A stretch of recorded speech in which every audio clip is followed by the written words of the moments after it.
This is the MBA Wire, episode 24. Favorite pastime? I'd say basketball. And this podcast, of course. Of course. Let's hit it. Inspirational MBA talk with successful alumni to motivate you during your application run. We go behind the scenes of every story, talk business, and show you why it's worthwhile to never give up on your MBA dream.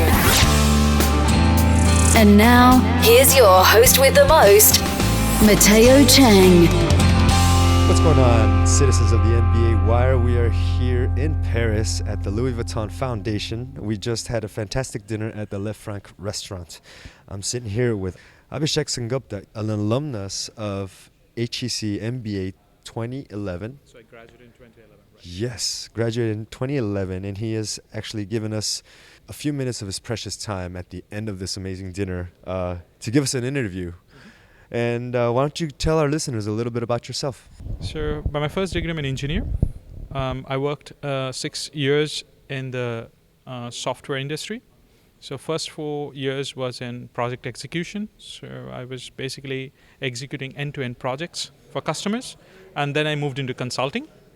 This was with different clients, Fortune 500 clients. Some of them was like GE, General Electric, BT, Tesco. And then after the 6 years, I decided to do my MBA.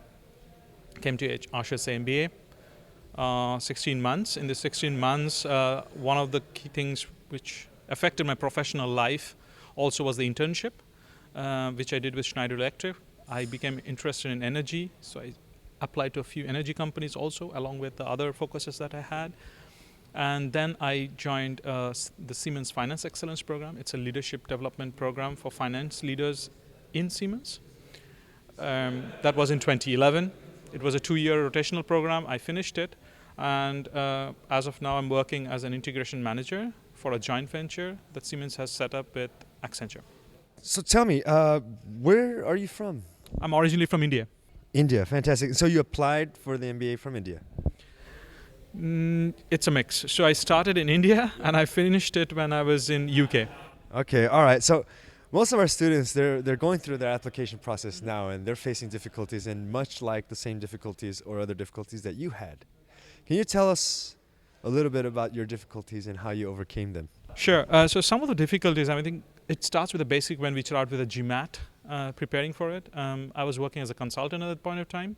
This was way back in 2007. And the difficult part was because I was traveling, that became a reason for not being able to keep up with my dates. And that really was a hindrance.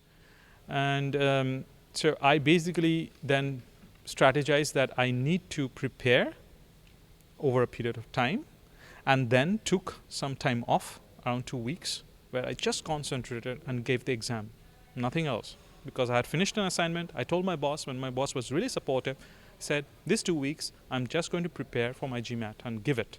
And it was out of my way. First one gone, now comes the second one, the second hurdle. The second hurdle is to choose the MBA schools. And there are a lot of MBA schools in the world, and you have to focus on what is your priorities. And I really stress the word priority because all of them are good. So you have to stick to your priorities, and also the match, because it is different with different programs and whether it fits into your goals and also your personality was important. So I went through a pretty extensive process which took a sort of time, and then I started applying. I focused on the European programs primarily because of the 1-year program.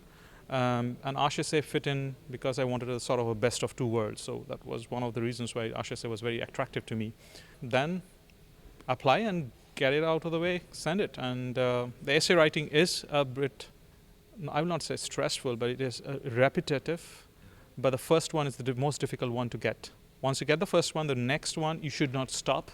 You should just go on doing it for the next ones. Okay, that's fantastic. Now, you being an alumnus, could you tell us a little bit about your highlights while you were in school, and also a little bit about how much this MBA experience has influenced your life professionally and personally up to today. So there were quite a few elements which held true when I was doing the MBA, and there were quite some challenges also. So I will first focus on the challenges part. The challenges were I came mostly working in English-speaking countries, and this was I was moving into a country where I didn't speak the language, or I speak very basic. And though the program was in English, it was a challenge that how I will adapt to the change in culture and also mix with the local people, which was very important for me. And if you look at the effect at the same time, Germany is my next destination, so it's my sixth country and my second non-English speaking country, where I've been working for the last 4 years. And it was much more smooth sailing. So I should say in that way, the exposure to Paris or the French culture prepared me for this particular thing.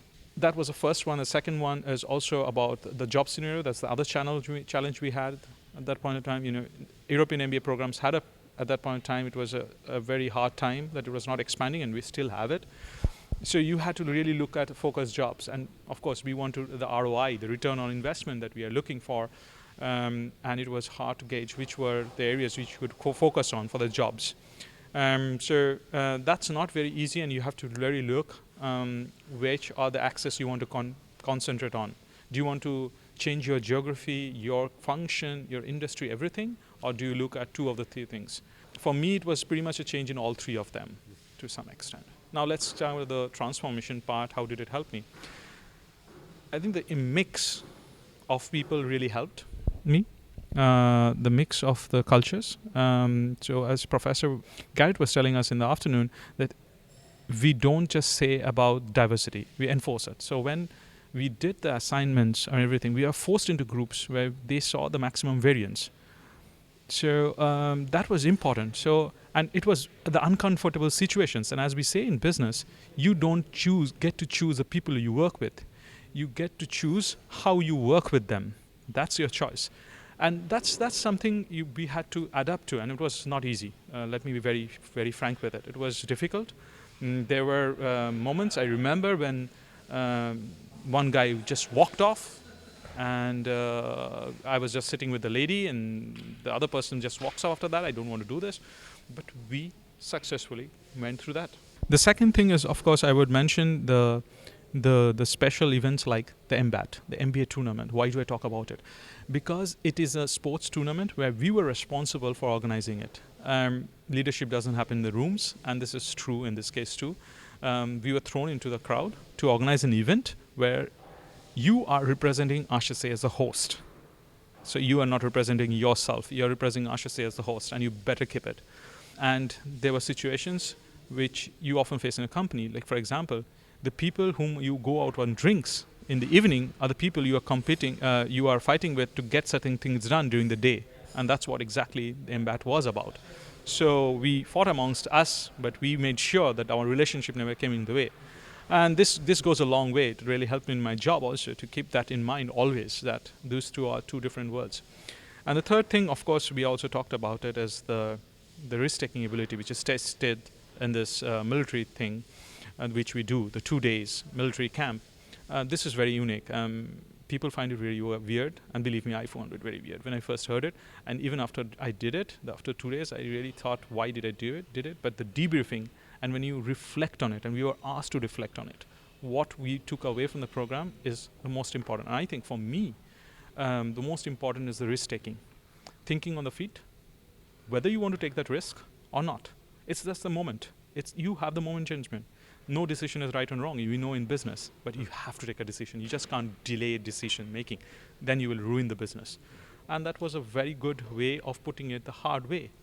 That if you are not in the mindset to take this risk, don't take it. So those were the elements. Oh, that was fantastic. That was some great insights there. You know, talking about the maximum variance in your diversity and talking about the leadership experience. And that was actually my next question, to talk a little bit about how this military element in an MBA, something completely, seemingly different, can work together in harmony and build such great leaders who can take risks and can also make decisions on the spot, thinking while representing the school or the company as a whole. That's amazing. Abhishek, I just want to thank you so much for this interview at such a late hour. You know, things are closing up here at the foundation. We're about to get kicked out by security, and still Abhishek is here keeping true to his word, to his promise that he would give me this interview. I'm amazed, and thank you so much for this. Do you have any final advice for our students? Final advice is try to make sure why you want to do the MBA. Just don't do MBA just for the sake of doing it. And once you have convinced yourself, you're ready, and go for it. Then don't listen to anyone and go for it, because then you can convince people. And this is going to be true for all your life. When you are doing after MBA, even if you're going for job interviews, you have to first convince yourself before you can convince your interviewer to hire you. This will play a wrong role, and you should go on doing it every time you get into such a situation. And yeah, patience and persistence is the most important thing. So, and this is not anything that I would say, everyone would say that. So once you have decided it, just go on and finish it to the last. Thank you. And thank you, Abhishek. There you have it, guys. This is the MBA Wire, straight from Paris, AGAC Conference 2015. Just want to thank HEC Paris for such a great day. That's it. This is Mateo Cheng signing off. Have a great evening.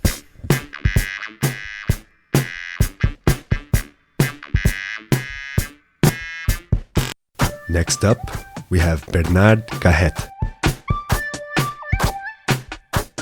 What's going on, citizens of the MBA Wire? I am sitting here in the beautiful Louis Vuitton Foundation having dinner with Bernard Garrette, Associate Dean of the MBA program at HEC Paris. I am so thankful and honored to be able to have this interview with you. And I just wanted to ask you, give you a few minutes to talk about HEC's program and what our students can learn from them. Well, I think the main characteristic of the HEC Paris MBA program is the diversity of participants, diversity of cultures, backgrounds, international diversity, and also diversity in placement. So for people that are interested in switching careers, going to a more international position, exploring new opportunities for personal development and careers, I think, coming to Europe and to HEC Paris in particular is a great opportunity. Fantastic. And during the event today, that you had spoken about the top CEOs coming from HEC and some of your friends as well. Yeah, some of your colleagues. Can you tell us a little bit about that? Well, one of the sort of distinctive features of HEC Paris is that we have an impressive number of alumni that have become CEOs of large multinational corporations.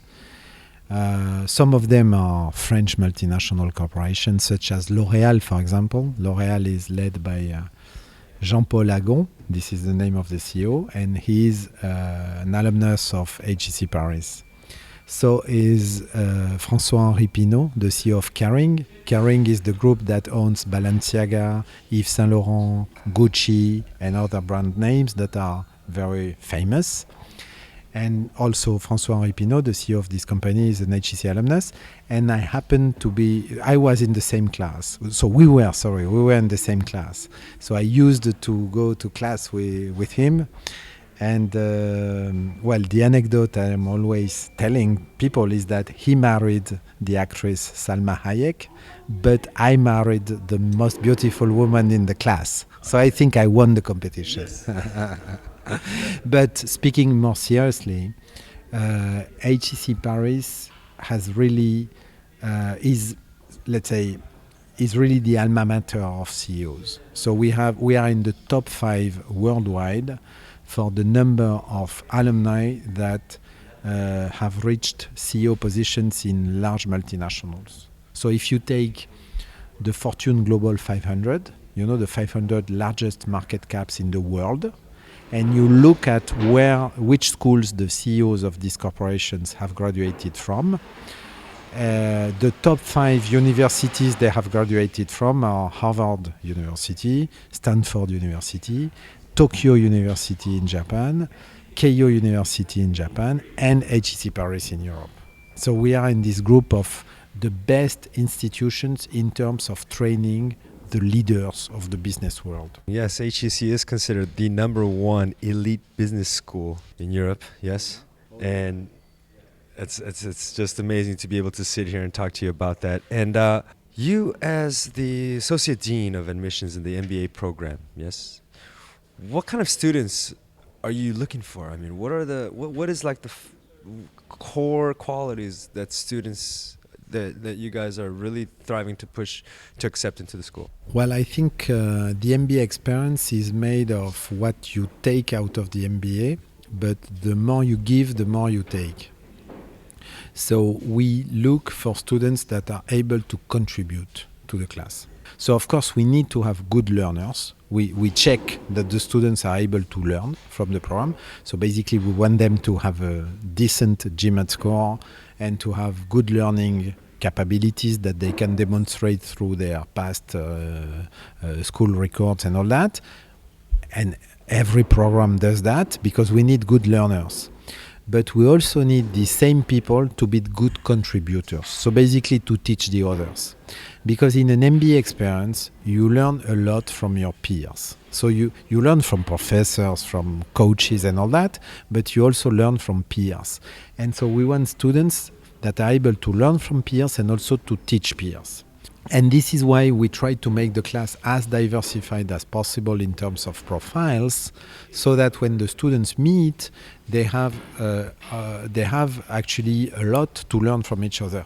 And for example, when we create teams, work groups, we actually mix students of different origins, different languages, different cultures, different professional backgrounds, because we think that by forcing them to work together, they will learn more. If you let people do what they want, in general, they go to similar people. You know, naturally, you go to people that resemble you. I mean, it's human. Everybody does that. But so what we want to do is to help people open their mind, and we want to make them able to go to people that are different from themselves, because we think that if they do that, they learn much more and they also contribute much more. True, very true insights, very valuable insights from Bernard Garrette, Associate Dean of the MBA program. I'm so very thankful for having this time with you, allowing a few minutes of this precious time after dinner as well. So I'm somewhat being rude in a sense, but I couldn't give up this opportunity. You know, before we close this interview, final words of advice for our students who are applying right now. What would you say to them? Ter a cabeça aberta. Keep your mind open is probably the most important part. Of course, work on your GMAT, on your preparation, all that, but keeping your mind open is the most important part. For two reasons. First, because when you join the program, you will be interviewed by alumni, and the alumni, and we do that for all candidates that we think are, good enough to be considered.